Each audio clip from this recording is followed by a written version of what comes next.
ગજેન્દ્ર મોક્ષ.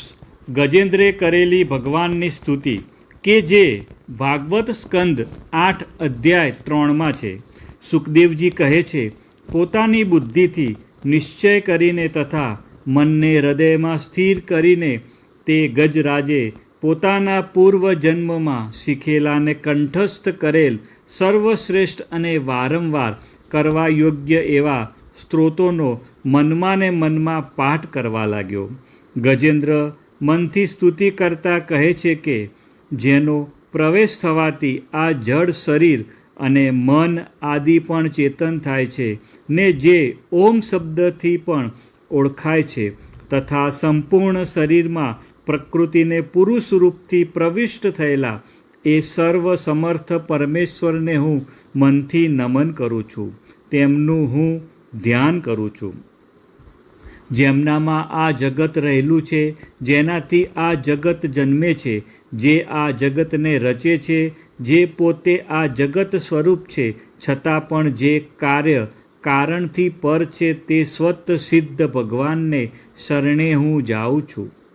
જે સર્વના સાક્ષી અને અલિપ્ત દ્રષ્ટિવાળા હોય, પોતાનામાં જ પોતાની માયાએ ઉત્પન્ન કરેલા કોઈ વખતે દેખાતા અને કોઈ વખતે અદૃશ્ય એવા આ કાર્ય કારણાત્મક જગતને પોતે દેખે છે, તે સ્વયં પ્રકાશને પ્રકાશક પરમાત્મા મારી રક્ષા કરો.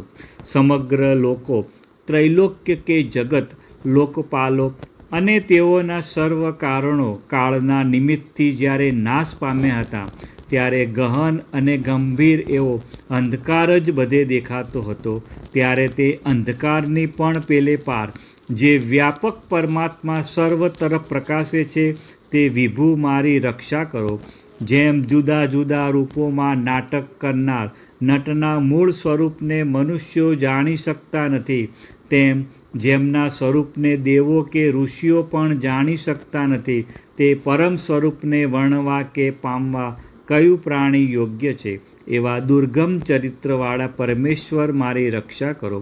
જેમના અતિમંગળ પદના દર્શન કરવા ઈચ્છતા મુનિઓ અને શ્રેષ્ઠ સાધુ પુરુષો સર્વ સંગ છોડી સર્વના મિત્ર થઈ પ્રાણી માત્રમાં આત્મદ્રષ્ટિ કરીને વનમાં અસ્ખલિત રીતે બ્રહ્મચર્ય આદિ વ્રતો આચરે છે, તે સુહૃદ ભગવાન મારું શરણ મારી ગતિ થાઓ.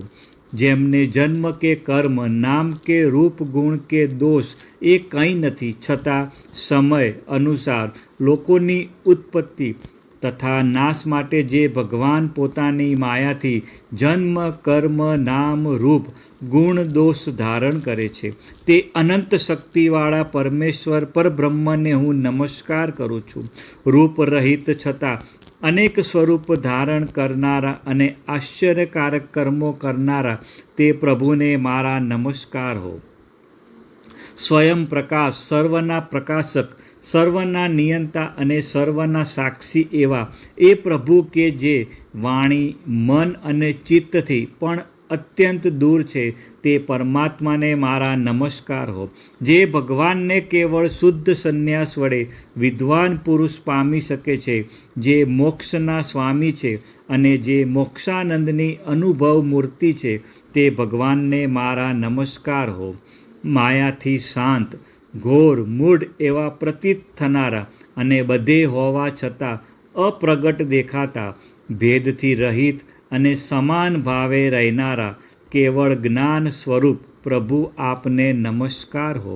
નિર્વિકાર સર્વના સાક્ષી જીવોના મૂળ રૂપ અને સર્વની મૂળ પ્રકૃતિના પણ કારણ છતાં સ્વયં કારણ રહિત એવા પ્રભુ આપને મારા નમસ્કાર હો. સર્વ ઇન્દ્રિયો અને તેઓના વિષયોના દ્રષ્ટા, સર્વ ઇન્દ્રિયોની વૃત્તિઓને જણાવનારા, કેવળ મિથ્યા સ્વરૂપ એવા અહંકાર આદિ પ્રપંચને પણ પ્રતીત કરાવનાર અને સર્વ વિષયોમાં જે સત્યરૂપે ભાસે છે, તેવા આપને મારા નમસ્કાર હો. આપ સર્વનું મૂળ કારણ છો, પણ આપનું કોઈ કારણ નથી, તથા આપ કારણ હોવા છતાં આપમાં વિકાર અથવા પરિણામ થતું નથી, એવા અદ્ભુત કારણ છો. આપ સર્વ શસ્ત્રો તથા વેદોના એક મહાન સમુદ્ર રૂપ મોક્ષ સ્વરૂપ અને ઉત્તમ ગુણોના આશ્રયરૂપ છો, એવા આપને મારા વારંવાર નમસ્કાર હો. જે ત્રિગુણ સત્વ રજસ તમસ રૂપ અરણીના લાકડામાં ગુપ્ત રીતે રહેલા જ્ઞાની અગ્નિ રૂપ છો. ગુણોમાં હલચલ થવાથી જેના મનમાં સૃષ્ટિ રચવાથી બાહ્ય વૃત્તિ જાગૃત થાય છે અને આત્મતત્વની ભાવનાથી વિધિ નિષેધ રૂપ શાસ્ત્રથી પર થઈ ગયેલા જ્ઞાની પુરુષોમાં આપ પોતાની મેળે પ્રકાશો છો, તેવા પ્રભુ આપને નમસ્કાર કરું છું. મારા જેવા શરણે આવેલા પશુના અવિદ્યા રૂપી પાશને તોડી નાખનાર, સદાકાળ મુક્ત, અત્યંત દયાળુ અને સર્વ પર દયા કરવામાં આળસ વિનાના આપને મારા નમસ્કાર હો. આપ અંતર્યામી રૂપ પોતાના અંશથી સર્વ પ્રાણીઓના હૃદયમાં પ્રતીતિ થાઓ છો. સર્વ પ્રાણીઓને નિયમમાં રાખવા સમર્થ છો અને સર્વના મનમાં રહ્યા છો, છતાં જણાતા નથી, તેવા આપને મારા નમસ્કાર હો. શરીર, પુત્ર, સંબંધી, ઘર, ધન તથા બીજા મનુષ્યોમાં આસક્ત રહેનારને આપ દુર્લભ છો, કારણ કે આપ ગુણોના સંગથી રહિત છો અને તેથી જ દેહાદિમાં આસક્તિ ન રાખનારા મુક્ત આત્મ પુરુષો આપણું ચિંતન કરે છે. તેવા જ્ઞાન સ્વરૂપ અને અચિંત્ય એવા અનંત ગુણોથી પૂર્ણ આપ ઈશ્વરને મારા પ્રણામો. ધર્મ, અર્થ, કામ અને મોક્ષની ઈચ્છા કરવાવાળા પુરુષો જેમનું ભજન કરતા ઈચ્છિત ગતિ પામે છે અને તે ભજન કરનારા પુરુષો જે કામનાઓથી ઈચ્છા કરતા નથી, તે સર્વ કામનાઓ પણ જે તેમને આપે છે, તેવા અતિ દયાળુ ભગવાન મારી આવી પડેલી વિપત્તિમાંથી મારો છુટકારો કરો. આપને શરણે આવેલા આપના અનન્ય ભક્તો આપના અતિ અદ્ભુત અને પરમ મંગળ ચરિત્ર ગાતા ગાતા આનંદ સમુદ્રમાં મગ્ન રહે છે અને તેથી જ આપ વિના બીજો કોઈ પદાર્થ તેઓ ઈચ્છતા નથી. જે પરમેશ્વર અવિનાશી બ્રહ્મ સર્વથી પર બ્રહ્માદિ દેવોના પણ નિયંતા અવ્યક્ત આધ્યાત્મિક ભક્તિયોગથી જાણવા યોગ્ય, સૂક્ષ્મ પરમાણુની જેમ ઇન્દ્રિયોના અવિષય, ઇન્દ્રિયોથી અગમ્ય, અત્યંત દૂર લાગતા અનંત અને સર્વના આદ્ય છે, તે પરિપૂર્ણ પરમેશ્વરની હું સ્તુતિ કરું છું. બ્રહ્મા આદિ દેવો સર્વ વેદો, ત્રૈલોક્ય અને સ્થાવર જંગમના રૂપમાં ભેદથી જે સર્વ આપના અલ્પ અંશ વડે જ રચાયા છે, તે ભગવાનનો જય હો. જેમ અગ્નિમાંથી વારંવાર જ્વાળાઓ અને સૂર્યમાંથી કિરણો નીકળે છે ને પાછા તેમાં જ લય પામે છે, તેમ એ સ્વયં પ્રકાશ પરમાત્માથી ગુણોના પ્રવાહરૂપ મન બુદ્ધિ ઇન્દ્રિયોને શરીરરૂપી સૃષ્ટિઓ વારંવાર ઉત્પન્ન થાય છે અને પછી જ તેમાં લય પામે છે. એવા તે ભગવાન એ દેવ, અસુર, મનુષ્ય, પશુ, પક્ષી નથી, સ્ત્રી, પુત્ર, નપુંસક કે કોઈ પ્રાણી નથી, તેમજ જે ગુણ, કર્મ, સ્થૂળ કાર્ય કે સૂક્ષ્મ કારણ નથી, કારણ કે જે સર્વ વસ્તુનો નિષેધ કરવાથી બાકી રહે છે અને સાથે સાથે માયાથી તે સર્વરૂપ પણ છે, તે ભગવાનનો જય હો. હું આ જળ મગરની પકડથી છૂટીને જીવવા ઈચ્છતો નથી, કારણ કે અંદર બહાર કેવળ અજ્ઞાનથી જ ભરેલી આ હાથીની જાતિથી મારે શું કામ છે? હું તો આત્મપ્રકાશના આવરણરૂપ અજ્ઞાનથી જ છૂટવા જ ઈચ્છું છું, કે જે છુટકારાનો કાળ વડે કદી નાશ થતો નથી.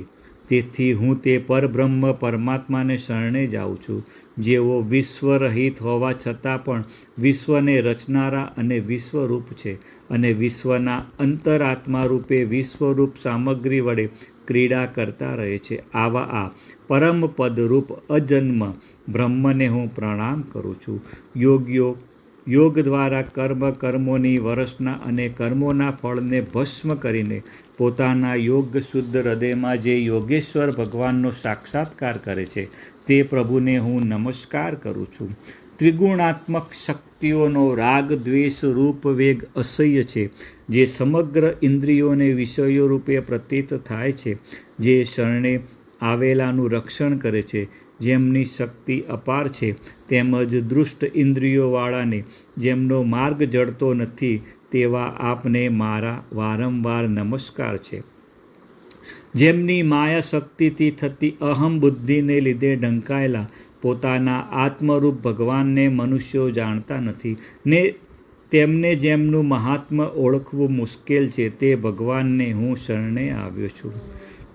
જેણે પૂર્વોક્ત પ્રકારે ભગવાનના નિરાકાર પરમ તત્વની સ્તુતિ કરી હતી, તે ગજેન્દ્રની પાસે જુદા જુદા સ્વરૂપવાળા બ્રહ્મા આદિ દેવો આવ્યા નહીં, ત્યારે સમગ્રના આત્મામય સર્વદેવય મૂર્તિવાળા શ્રી હરિ ત્યાં પ્રગટ થયા. જગતના વાસરૂપ શ્રીહરિ તે ઘણા દુઃખી ગજેન્દ્રની સ્તુતિ સાંભળી વેદમય ગરુડ પર બેસી હાથમાં ચક્ર લઈ સ્તુતિ કરતા દેવોની સાથે જ્યાં એ ગજેન્દ્ર હતો ત્યાં તુરંત આવ્યા. ત્યારે તે સરોવરમાં મગરથી પકડાઈને દુઃખી થયેલા તે ગજેન્દ્રે આકાશમાં ગરુડ પર બેઠેલા ચક્રધારી શ્રીહરિને સૂંઢમાં કમળ લઈ સૂંઢ ઊંચી કરી કમળ અર્પણ કરતા ઘણી મુશ્કેલીઓથી શ્રીહરિને કહ્યું કે હે નારાયણ, હે સર્વના ગુરુ, હે ભગવાન, હું આપને નમસ્કાર કરું છું. અજન્મા શ્રીહરિએ તે ગજેન્દ્રને દુઃખી થતો જોઈ દયાને લીધે એકદમ ગરુડ પરથી નીચે ઉતર્યા અને પેલા મગર સાથે ગજેન્દ્રને સરોવરમાંથી બહાર ખેંચી કાઢી સુદર્શન ચક્રથી તે મગરનું મુખ ચીરી નાખી દેવતાઓના દેખતા તે ગજેન્દ્રને મગરના મુખમાંથી છોડાવ્યો. ગજેન્દ્ર મોક્ષ સ્તુતિ સમાપ્ત. ભાગવત પુરાણના 8મા સ્કંદનો 3જો અધ્યાય. મિત્રો, તમે આ ગજેન્દ્ર મોક્ષ સાંભળ્યું તે બદલ તમારો ખૂબ ખૂબ આભાર.